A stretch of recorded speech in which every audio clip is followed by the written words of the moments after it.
আসসালামু আলাইকুম, সবাই কেমন আছেন? ভালো আছেন?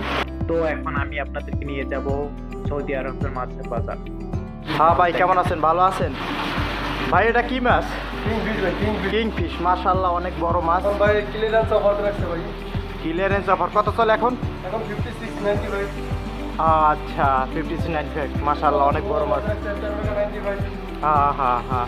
তারপরে ভাই মামা মাছ, সালমন ফিশ, সবচেয়ে সালমন স্বাদের ফিশ, এই মাছটা খুব ভালো মাছ। মাছ। সবচেয়ে স্বাদের মাছ। আচ্ছা, সবচেয়ে স্বাদের মাছ। এটা চলে কত? 32 টাকা 33 টাকা। ঠিক আছে। আরেকটা স্বাদের মাছ আছে কিংফিশ, 22 টাকা। এটাও কিংফিশ, মিডিয়াম 23 টাকা, মিডিয়াম সাইজ। ওকে, খুব ভালো। তারপর বারার রাখছে, মিডিয়াম, ভালো অফার রাখছে, তারপর 10 টাকা কেজি, 20 টাকা কেজি। হ্যাঁ হ্যাঁ। পুরান মাছ, বাংলাদেশে বলে পুরান। বাংলাদেশি কোরাল মাছ। কোরাল মাছ কত? এখন অফার রাখছে 20 টাকা 90 কেজি। মানে